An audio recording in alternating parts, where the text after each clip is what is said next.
Every single home along the Guadalupe River is gone. Found your peace when I stopped fighting. We see the mattresses 30 feet up in the air in trees. Found your grace when I stopped striving. Mommy, that's a canoe. Mommy, that's an RV. Found real rest when I stopped hiding. You see the American flag everywhere. You were always close. You actually live above Camp Mystic, right? Yes. My dad got a call at 8, and it was from one of the camp owners. Do you have anybody that can come? There's 27 girls missing from Camp Mystic. Oh. And I go, we're in. When I posted all these videos, people were telling me, no one's talking about this, just keep posting. I mean, we just had no idea what we were capturing. Can you just describe where the Lord is in the midst of that? You see these hands and feet of Jesus in the most dark, like these are unthinkable times. This is an unthinkable tragedy. And yet people are just unifying and rallying and taking care of each other. People started messaging, what's this song? What's this song? Do you have it? Do you have it? This is, oh my gosh, these are the exact words we need. Sharing a Christian song on Fox. And I'm getting to say that the eternal hope is Jesus on national television. Yeah. I have no idea what it would be like to be a parent that doesn't have a child right now. No. But I can tell you that. Hey everybody, this is Rita Springer. Welcome once again to the Rita Springer podcast, and worship is my weapon.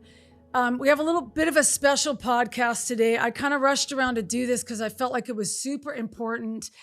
A couple years ago, I met a couple that have been leading worship at a church in Austin, Texas area for quite a while. And I just met them, started to just songwrite with them. I came down, they're building songwriting culture with their team at the church. And I just hung out with them. When they came to Nashville, I did some songwriting with them, did a conference with them at the church they were on staff with for a while. They're in Austin. And then the last couple weeks, because they live in that area, they were in Hunt, Texas when the floods came. And so there's just been some crazy stuff that happened. So I have on the show with me today, Ross and Lauren Tyler from Austin, Texas. And I just want to talk with them with their experience with this flood and just some really beautiful things that the Lord is doing that I just thought it was so important to share. And there's not only their story, but the story of the communities that are right now in survival mode with the flood. So just join to the show today, Ross and Lauren Tyler. Thank you guys so much for being able to just come so quick. I know you're actually at a camp. We are. Which is wild. And it's raining. You said it's raining there in Texas. It is raining here. Yes, it is. We're so thankful to be here, Rita. Thank you so much for sharing this space with us and letting us share our story. We're just really grateful to be alive, to be honest with you. That like it's the truth. And we're just trying to use everything that we've got and that God's trusted us with our gifts to spread the word and raise awareness for the people of Hunt, Ingram, the Kerrville County, really, and then even in our own backyard in Wilco County as well, because so many people have experienced floods here in Texas now for days. Take us back, because you guys, you've been living in Austin for a long time. You've been on staff at a church for a long time, and you just go to your parents' house for the 4th of July weekend. Right. And that's in Hunt, Texas. So describe a little bit about, the weather wasn't that great, but you're up on the hill. And in one of your videos that I saw, you actually live above Camp Mystic, right? Yes, so we just do. Describe the whole thing for us and let us know what happened. So we drove in on July 3rd. My brother has 3 kids. We have 3 kids. It was all of us together. We're so excited to be together for the 4th. Six under 6. 6 kids under 6, y'all. So, chaos. It's loud. Yeah. It's beautiful. And my parents bought this home 2.5 years ago, fell in love with the Hunt community. My dad's a pastor. He pastors in Cisco, Texas. But this is their second home. This is the place that they go to retreat. And it's just been our family. It's been just a really beautiful place for us to be as a family. And so we knew it was raining. I mean, we get thunderstorms in Texas all the time. There's flash floods all the time. It's hill country. And so we knew it was raining, it was drizzling. There's a video of our kids at the famous Hunt store. Yep. They're dancing, they're playing, and The night before. And we said, man, little did we know that was the last show for a while at the Hunt store on that stage, because they have bands there. I mean, it's just. Is it a family thing you guys kind of do every year? And yes. That's like a little... We go that we spend every holiday there, Christmas, Thanksgiving. We try to, yeah. We spend, I mean, it's our family home where we can all fit. And it's just been such a place of just retreat for us. And my parents my dad loves the water. Like he loves, we used to live in New Braunfels, and he that's where he feels like the Lord. He would just sit on a rock, and that's where the Lord speaks to him. And so that's just where he wanted us to have a family place. And so we were there with the kids. We knew it was gonna be a little bit rainy, but we were just so excited to be together. And we went to bed.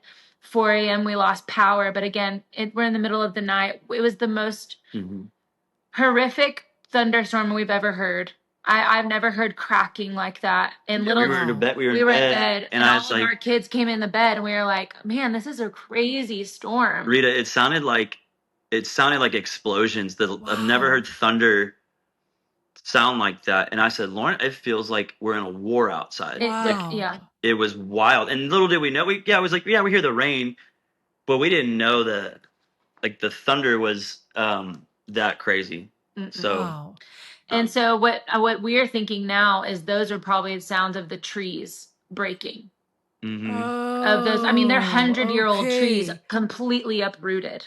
Wow. And so, you know, and again, losing power, we all woke up about 6 a.m. with the kids, realized we didn't have power, but for some crazy reason, I could get on Instagram and I could put a story out, but I couldn't see any content. And so the first story was... at this point, do you know what's happening? Not at all. When you wake up, like, it's just like you don't have any power. It was a horrible thunderstorm.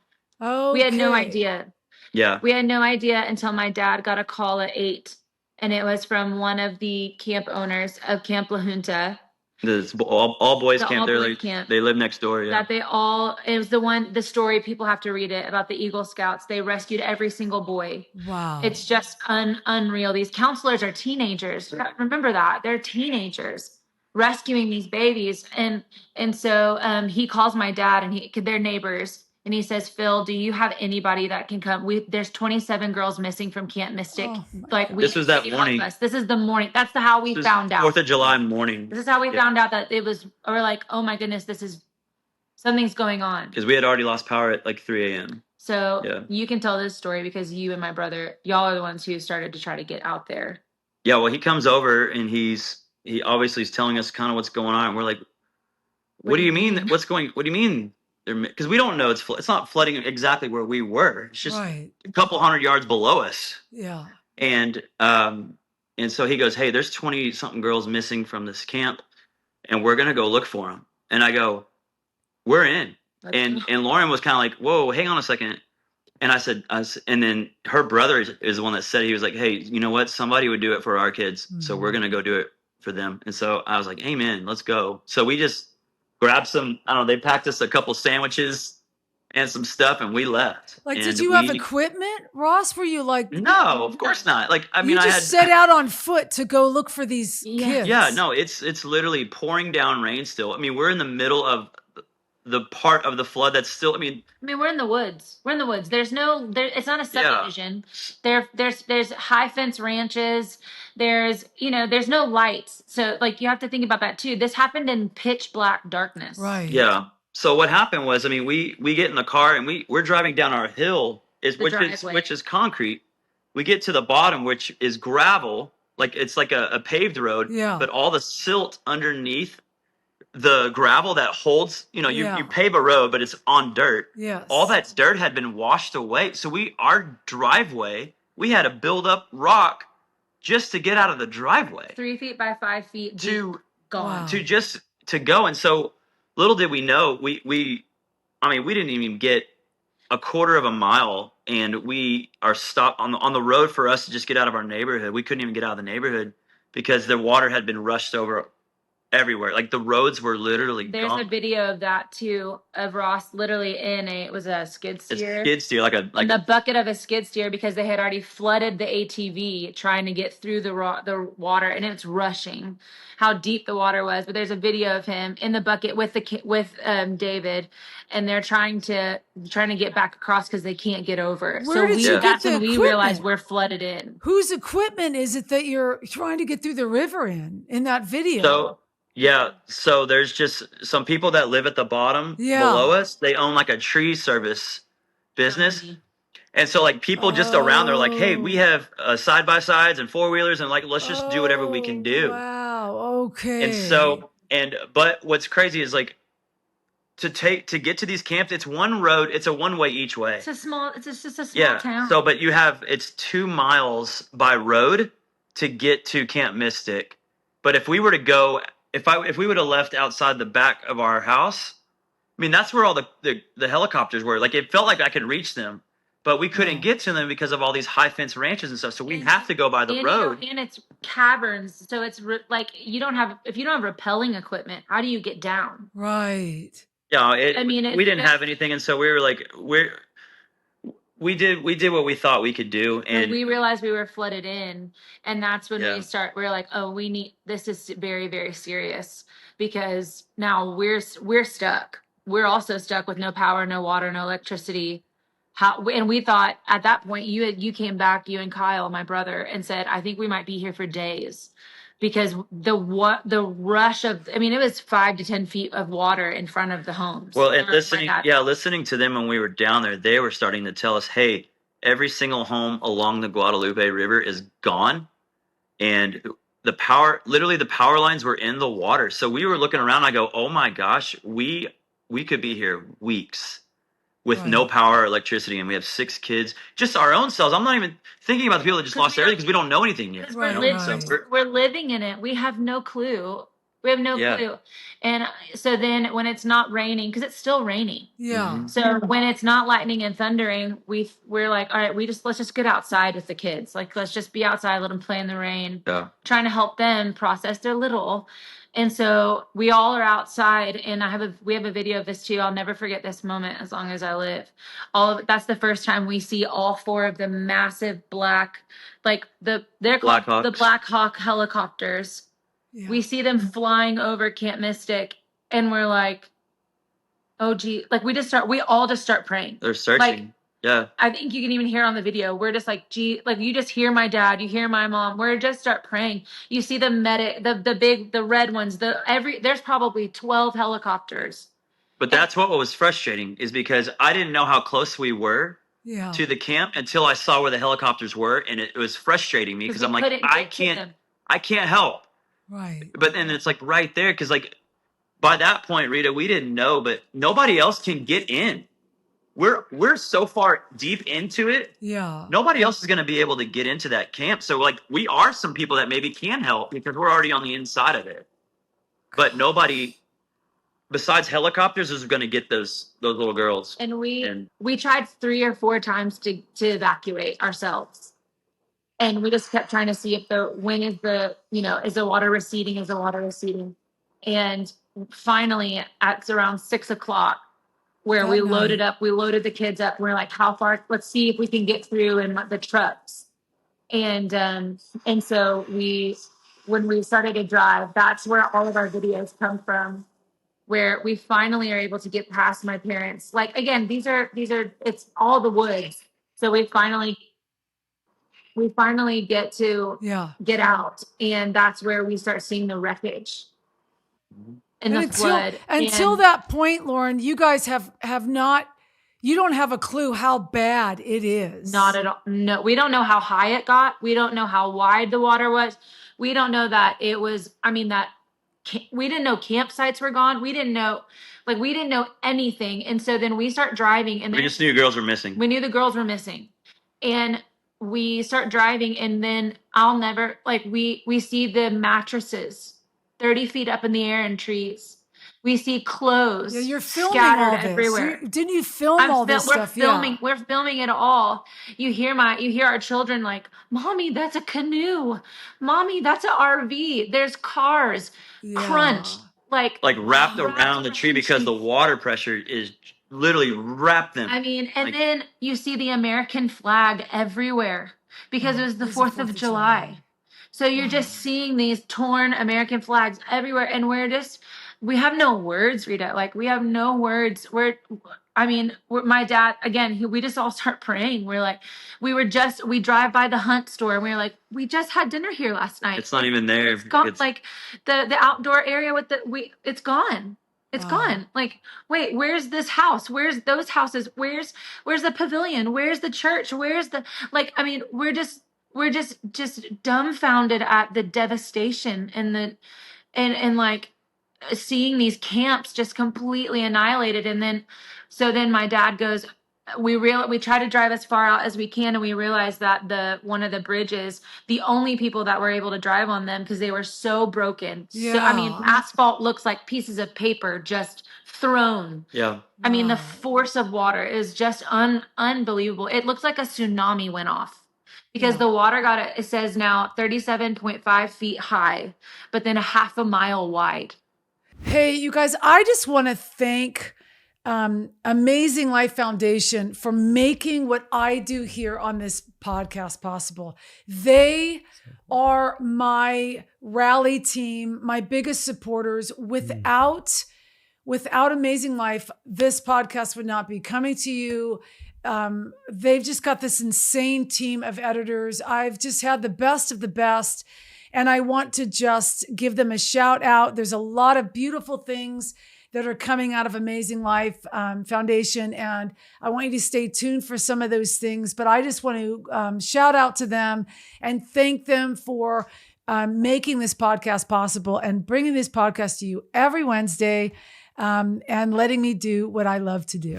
And you told me, I think you were telling me yesterday, and correct me if I'm wrong, but I think you said it was like 1 in 1,000-year flood. Yes. Is that what you said yesterday? Yes. So nobody would have ever been prepared for something like this, nor would they ever expect it. I mean, I think in like talking to people later, like even David, the camp owner, because I asked him when we got down, I was like, hey, did you guys know did you know it was going to like rain this hard? Or he was like, yeah, we'd heard about a flood, like warning watch. We get those all the time.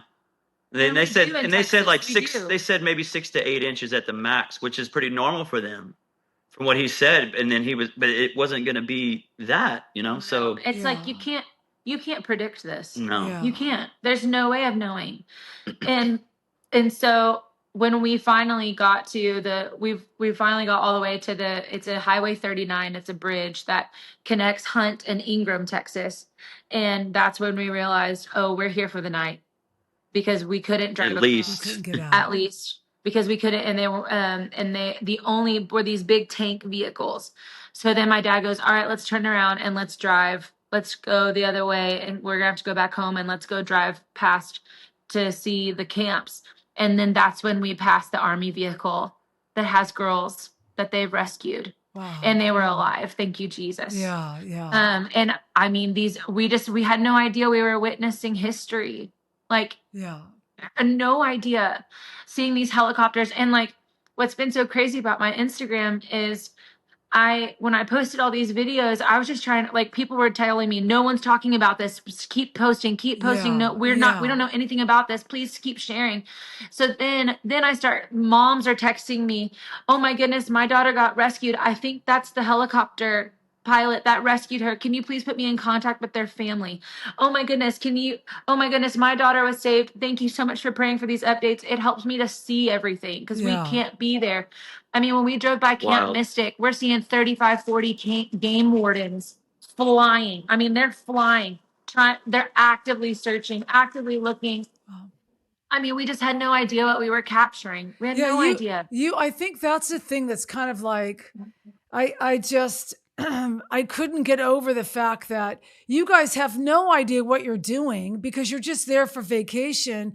And then all of a sudden you're in this you're in this swell of destruction and horror, but you're just filming because you've never seen anything like this before, not knowing that you were actually telling the world what was going on, which is just so wild to me. Had no idea that what we were witnessing. We were just in such shock. Yeah. I mean, we were just in such shock, and it was like, this is a horror movie. This isn't real. There's no way this is real.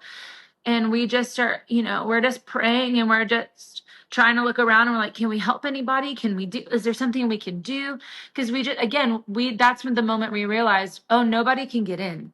Yeah. We can't get out, and no one can get in but these first responders, and they are miracle workers. Yeah. I'm telling you, these first responders and their families, I've gotten to talk to some of their wives.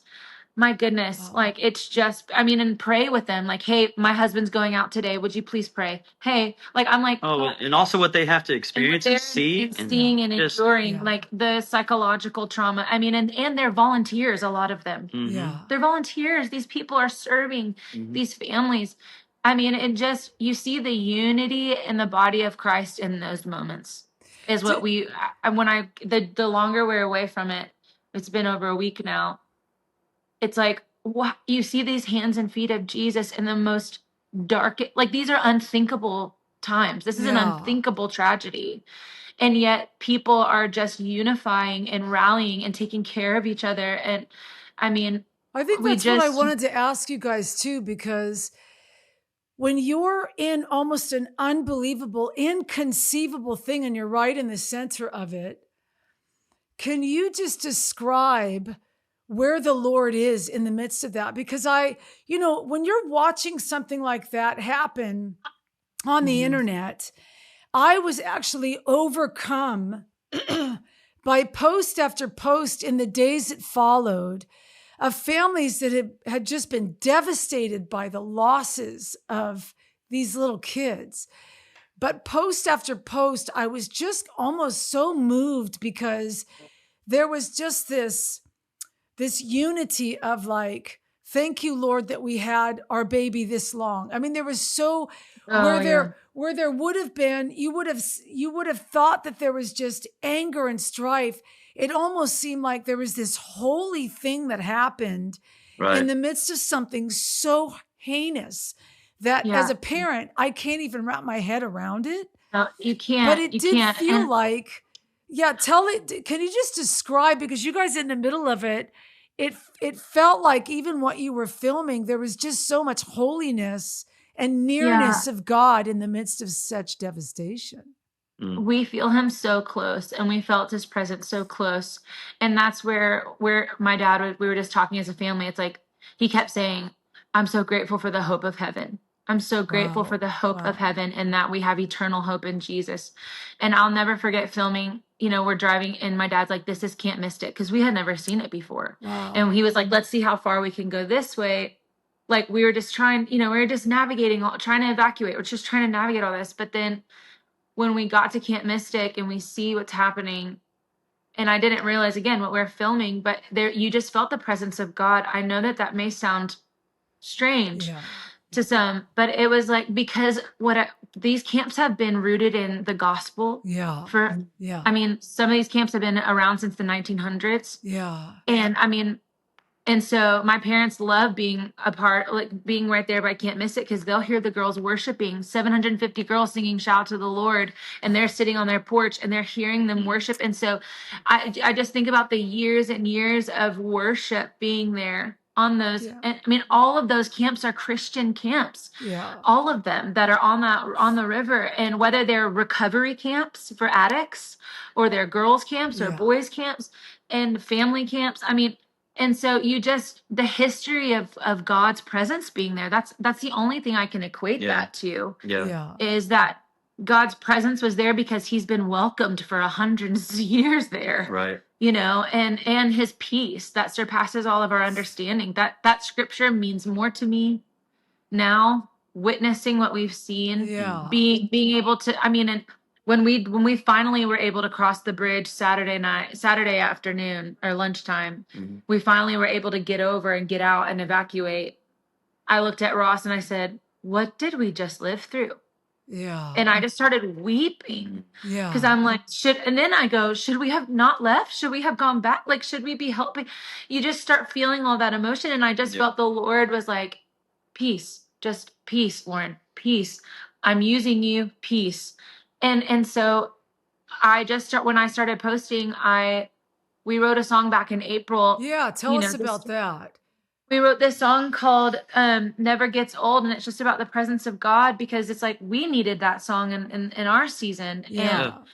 And we, as people started finding my Instagram with the videos, people started looking at all of our worship content, all of our song content, and I had just posted the voice memo. It's a demo, like it's not finished. Yeah. We wrote it with Chris Davenport. He's so precious to us. Yeah. And we had no idea, like people started messaging, what's this song? What's this song? Do you have it? Do you have it? This is, oh my gosh, these are the exact words we need. Oh my goodness. Like, because the bridge is, you go before me, you stand beside me. Like, no matter what, you're always close. You're the light that leads us home, and blessing or breaking, giving or taking. God, we know you're always close. Yeah. And that we had no idea. We wrote it for our own journey. Yeah. And now it's like we needed it. Those words mean so much more to us. Yeah. Because it's like we felt him so close. And that's what we're just like, again, we have a pastor friend of ours. He's precious. I was there in college, and he wrote a book called Imagine Heaven, and his name is John Burke. And I just love them so much. And they reached out to us and they said, keep sharing your music, keep sharing your songs. They said, you're stewarding the gifts that God's put in your hands, and people are watching right now and they need hope. Right. Keep going. And it was the most encouraging, like, as so many, not only just from the families. I mean, I had a dad reach out to me that is the father of one of the 11-year-old boys that got rescued at Camp La Junta. And he said, thank you for your stories. Thank you for your worship. And I'm just weeping that God would trust us, that God would trust us. And that he's like, thank you for pointing us back to Jesus. And the only thing I can wrap this thing like around in my brain, Rita, is in times like this, it puts all of our focus on a heavenly perspective. Yeah. Yeah. Because that's the only hope we have. Yeah. And it's because this is the darkest tragedies. I mean, these children, these families that also were vacationing. Right, I mean, Hunt is a vacation spot. People are in RVs. We don't know the terrain necessarily. You're on the lake celebrating the 4th of July. So many people, I mean, they're not in their homes. They're in vacation homes, or their RVs, or camping. I mean, and it's just devastating. But I mean, the only hope we have is Jesus, and that's just all we know to do.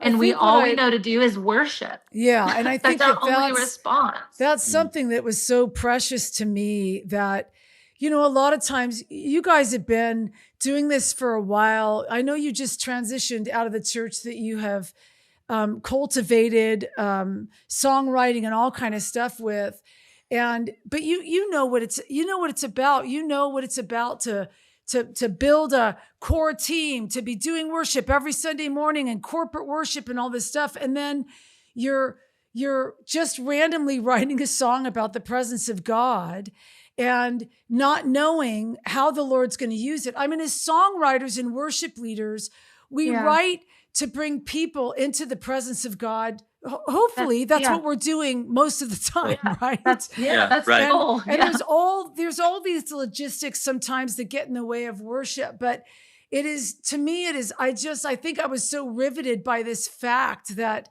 you know, you guys are really just like the genuine article to me, because you're the worship leaders that are just doing it every week, just serving the house of God every week. You're not looking for fame. You're not looking for fortune. You're looking for community and a way to build.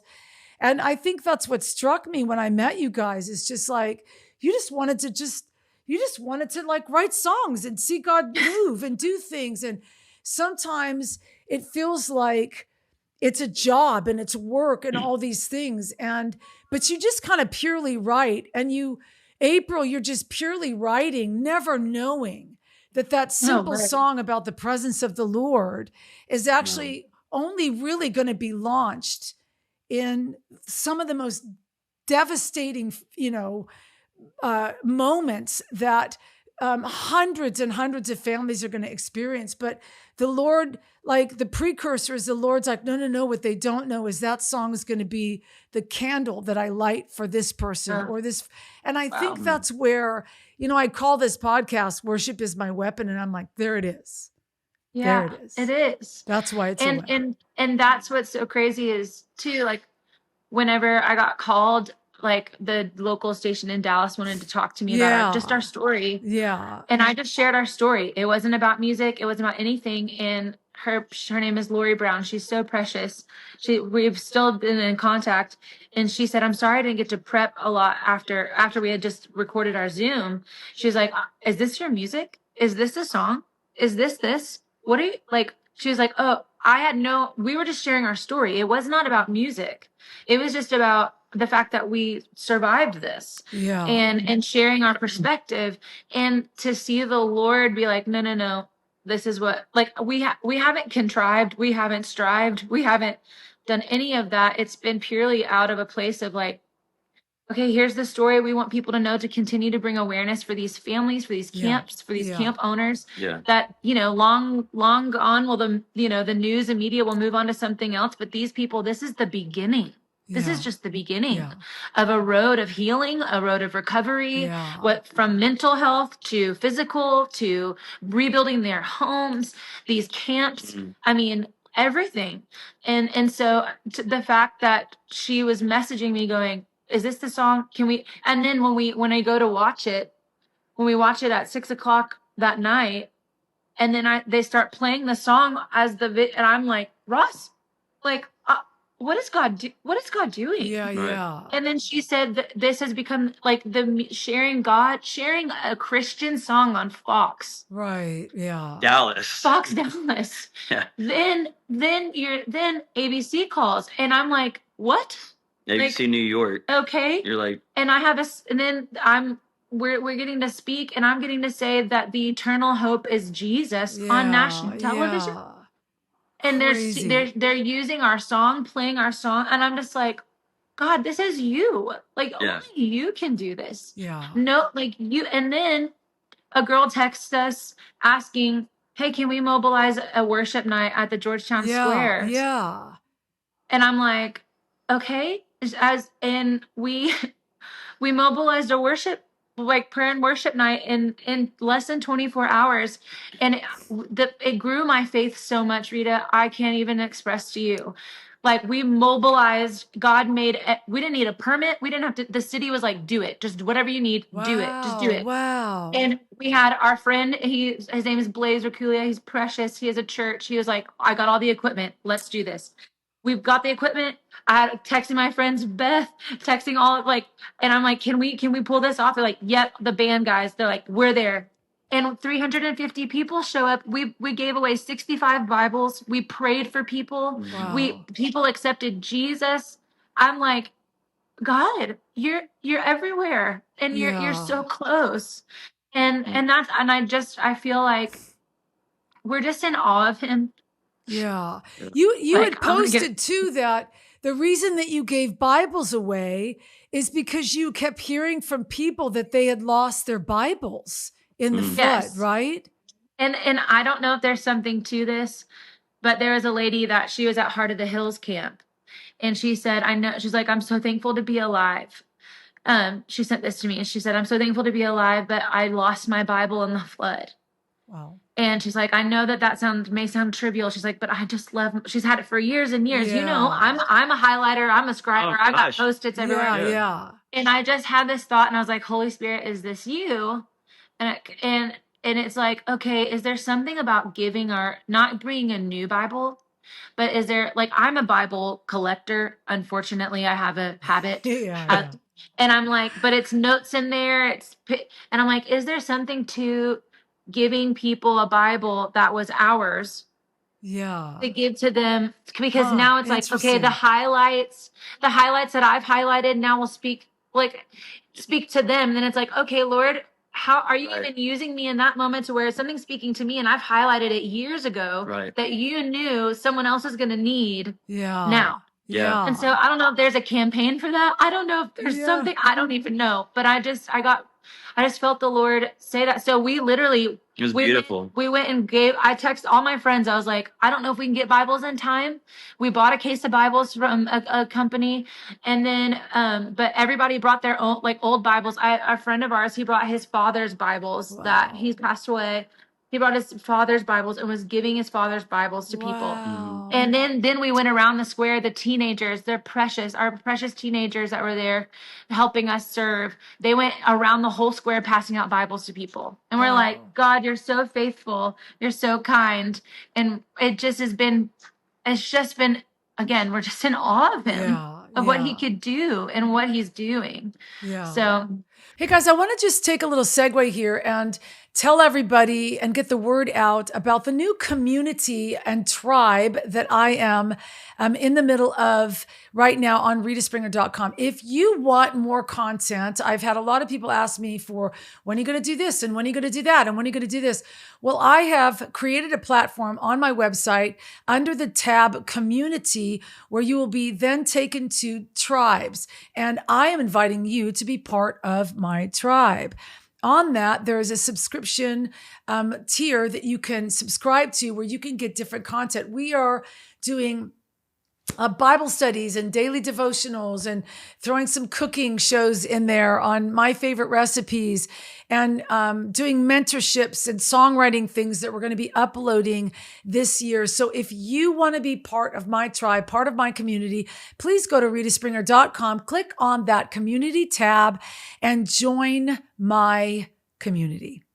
Where do you guys feel like, because I know you guys have transitioned out of your role, like, do you feel like in this moment, like as worship leaders, what do you come to the table being more aware of today than you were 2 weeks ago when you were on staff at a church, in the last month, and then you were looking at transition? Like when you look at your life now with everything that's gone on, are you holding life differently right now than you did 2 weeks ago? Are you holding mentality for what it is you offer God and how you serve the Lord and the local body? Like, what's going through your head and how you walk differently based on what you guys have seen and been a part of in the last couple weeks? I think for me, honestly, it's like going back to, like, I go to Psalm 100, enters courts with thanksgiving, or enters gates with thanksgiving and his courts with praise, and like just being like waking up thankful. Thankful I have breath in my lungs today. Thankful that my kids are sleeping in the room next to me. Like stuff like that. Like I'm getting emotional about it, but like it's easy for us to take for granted so much, and no, we weren't affected by, like, we weren't in the middle of the flood. We were there, but we're on top of it. Yeah, but we were on top of it. But I mean, we're affected by people, the stories, and everybody else, and we just want to do what God's asking of us to do. And so for me, it's waking up thankful, and it's not about a position, it's not about a title, it's not about a role, it's not about anything. Do we love the church? Yes. Do we want to be a part of a church? Yes. Do we love what the Lord's doing right now? Yes. Do we love that we're in transition? Yes. We don't know what we want to do, and I think it's a beautiful thing where we're just like, God, hands open, eyes are up, hearts are open. What do you want to do today? Like, what is today? I think that's for me. It's like my faith has grown so much in the last 2 weeks of like, and also everything that he's teaching us. And he's taught us this year, even just this year. I'm like, oh, you were preparing us. You were preparing us. Like, you were preparing us to be trusted. You're preparing us to have faith, like even if it was the size of a mustard seed, because we're hearing about all the things that are surrounding us, and it's like, No, you were sharpening us. You were teaching us so much about ourselves. You were working in us. It wasn't even about the any outward circumstance. It was about Yeah. heart work for us of just being followers of Jesus, being sons and daughters. And then to go through what we've just gone through and then being like, oh God, I told my dad, because my dad, he drove by a condo that is by Camp Mystic that he almost purchased instead of the home. Wow. And it was completely affected. Wow. And he wept. It was gone. He wept. And he was like, had I made a different decision, what would our life have looked like? Right. And that put it in perspective to me of like, every decision, Holy Spirit, we need to be asking.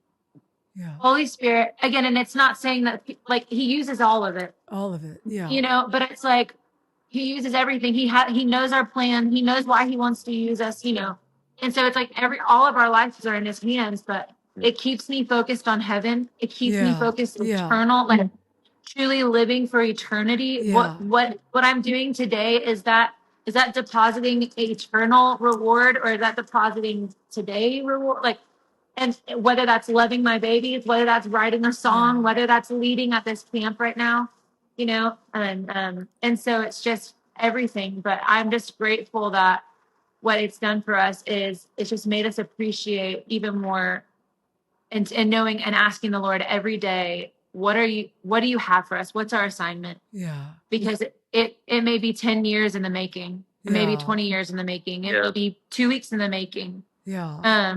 But just like never just going through the motions. That's really what it's done for me. And I know we're just, again, we're in it. We're in the middle of it all. Hey, a little segue here to just remind those of you who really love what the podcast is carrying, love what I do. You know that I mentor, you know that I work with creative and artists. We are in some exciting things this year with my nonprofit, Wearing Justice, but I can't do a lot of these things unless I have help and donations. We are a charitable organization, a nonprofit, and it's Christian education based. And if you are out there and you love to donate to things that not just inspire people, but heal people while people are being inspired, would you consider donating to my nonprofit, Wearing Justice? If you just click this QR code that you're seeing on the screen, you can donate and give any amount of donation. It was greatly appreciated. I would so appreciate it because I can keep doing what I feel like God's called me to do and really keep believing in artists everywhere and how God is using the arts to heal people's heart. And I love that. I just love what I do. I want to keep this up, but I need your help to do it. So would you consider today making a donation to Wearing Justice and help keep this all up and running? I know you guys have to, like, you're in the middle of a camp and you've got to go pretty soon, but I want to actually ask, your dad's involved with Camp La Junta, right? And yes. And is it the reconstruction and the repair of Camp La Junta that you, because we want to give that barcode for donations. He's trying to raise awareness for all the camps because all of these camps were nonprofits. Yes. Yeah. That's what we, from our understanding and from his understanding currently, again, we're learning day by day. Because we're learning day by day the awareness, the content, like what do they need? How does this all work with the government and all that? Yeah. So that's what he's really focusing on, that because he believes, and we do too. It's like the gospel has been preached at these camps for so many generations, and he's like, I want to help them as much as we can as a church, all on top of helping the families. Because a lot of these camp owners, this is their home. Yeah. Their home. Yeah. And so, and then obviously the families affected as well. So their church is really trying to help come alongside the camps and support them in the decisions that they're having to make and leading up to that, and whatever those may be. So that's his hope, is that he can be used in that way in their church to raise awareness, to continue. Because again, the legacy of these camps, it's just the legacy that you're after. We didn't realize how many people we were connected to that have been a part of these camps. Oh man. I mean, and so you just They're don't all there. realize Yeah, the connection yeah.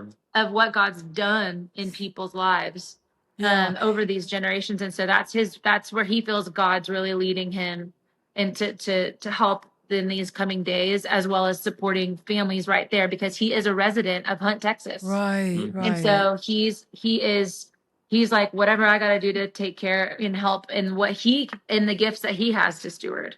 Yeah. And so the church is like, let's do it. The church has come alongside and want to support them. And so that barcode's going directly to their church. And they're going to be mobilizing in the days to come. And I'll be posting and sharing about that too, of just the active ways we get to help. And how can people follow your stories? Just by going to your Instagram, right?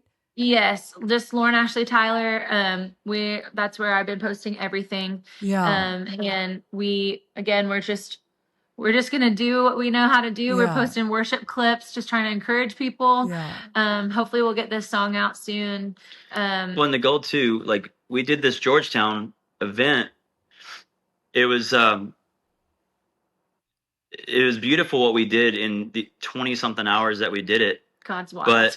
But the goal, I think, for us, we want to go to Kerrville and do something there and really put on something there for the community. And maybe if it's a serve day, I don't know. We serve all day, and then we go up on the hill where there's a sculptured prayer garden with this huge massive cross in Kerrville. And then we do a night of worship.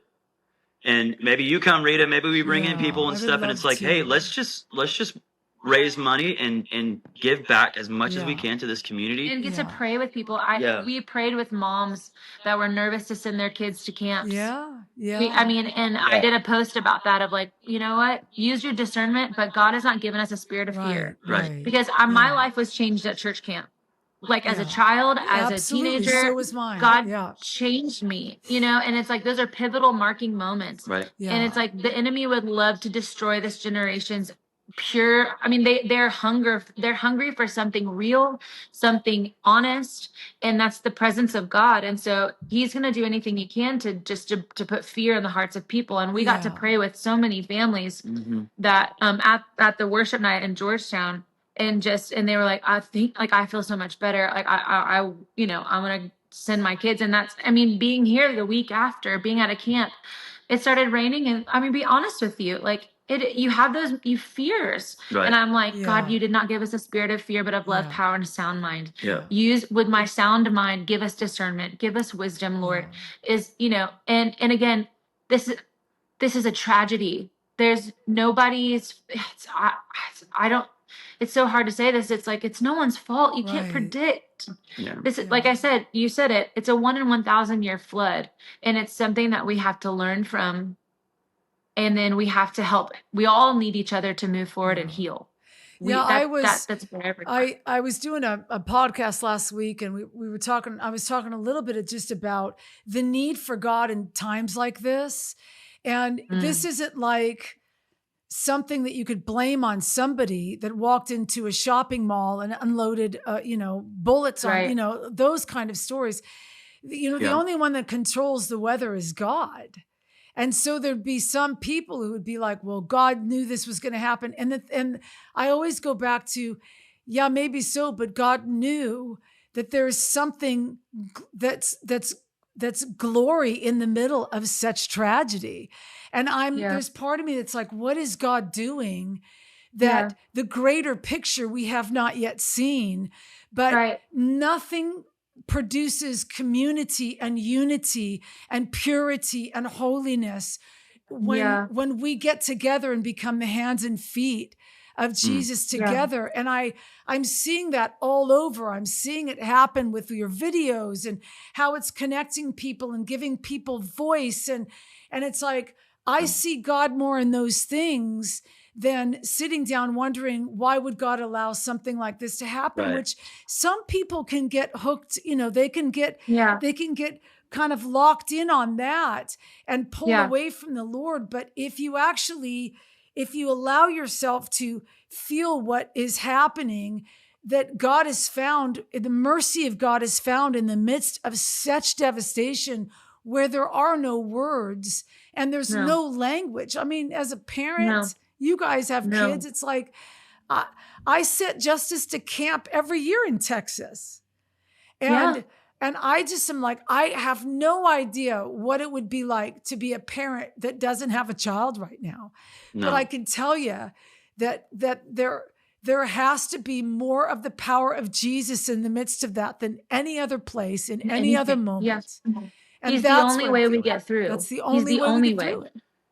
Yeah, right. I mean, Rita, too, like, we're at this camp, and last night was the first night, and my 11-year-old nephew's here, and he raised his hand to accept Jesus last night. Like, yeah. And it was authentic. It wasn't it wasn't like, oh, my friends are here, and I'm going to do this because everybody else is. It's like, there's tears in his eyes. Like, you just felt it on him. And I'm like, that's why we're here. Like, that's it. And having the discipleship conversations, like, that's the thing. It's like, no, we're just like, we're still called to make disciples.